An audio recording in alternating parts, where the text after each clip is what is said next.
গেলাম কেএফসিতে, খাইলাম বিএফসিতে। क्या बोला तूने? ঘটনা সত্য, কোনো ভেজাল নাই। আজকে প্ল্যান ছিল একরকম আর হয়েছে সব আরেক রকম। গন্তব্য চেঞ্জ থেকে শুরু করে কেএফসির মোয়া ধাক্কা, এমনকি স্পাইডারম্যানের আফসোস। একদিনে আমাদের সাথে ঘটা সব আজব ঘটনাগুলো দেখতে সম্পূর্ণ ভিডিওটি দেখুন। আসসালামু আলাইকুম এভরিওয়ান। ঘটনা শুরু হঠাৎ করে। শুভ হুট করে বলে বসলো চল শিমুলিয়া ঘাট থেকে ঘুরে আসি। কথা শুনে বাসা থেকে বের তো হলাম, কিন্তু বাইক দুইটা, মানুষ তিনজন। কল দিলাম ঘুমে কাতর আদনানকে। আদনান তখন স্বপ্নের দেশে ডানা মেলে উড়ছিল। তবে ঘুম থেকে উঠে রেডি হয়ে বের হতে তার সময় লাগলো মাত্র 13 মিনিট। এই গতি দেখে তো আমরা সবাই টাস্কি খেয়ে গেলাম।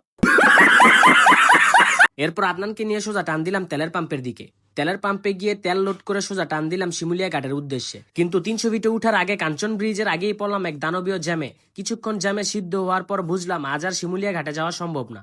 তাই আমাদের গন্তব্য চেঞ্জ করে সোজা রওনা দিয়ে দিলাম যমুনা ফিউচার পার্কের উদ্দেশ্যে। যমুনা ফিউচার পার্কে এসে গাড়ি পার্ক করে সোজা চলে গেলাম 5th ফ্লোরে কেএফসিতে। কেএফসিতে ঢুকে একদম ভাব নিয়ে অর্ডার দিয়েও দিলাম, কিন্তু আফসোস দিনটা ছিল মঙ্গলবার, মানে কেএফসির অফারের দিন। ভেতরে মানুষের ভিড় দেখে মনে হলো এখানে ফ্রিতে সোনাদানা দিতেছে। আর কাউন্টার থেকে জানালো খাবার আসতে নাকি 1 ঘন্টা 30 মিনিট লাগবে। ভাই আমরা তো কোটিপতি বিজি মানুষ, এই 1 ঘন্টা 30 মিনিট কি আমরা এখানে বসে মশা মারবো?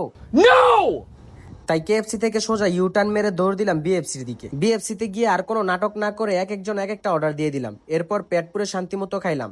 আসল কথা হলো চরম খিদে লাগলে কেএফসি আর বিএফসির কোনো তফাৎ থাকে না, সবই মুরগি। খাওয়া দাওয়া শেষ করার পর আমাদের মাথায় নতুন ভূত চাপলো। সোজা গেলাম সিনেপ্লেক্সে। প্ল্যান ছিল স্পাইডারম্যান সিনেমা দেখে মাথা ঠান্ডা করব, কিন্তু আমাদের কপাল বলে কথা, সিনেপ্লেক্সে গিয়ে দেখি আমরা পৌঁছানোর আগেই এই সিনেমা শুরু হয়ে গেছে। স্পাইডারম্যান ভাই আমাদেরকে ছাড়াই জাল দিয়ে এই বিল্ডিং থেকে ওই বিল্ডিং এ লাফানো শুরু করে দিয়েছে।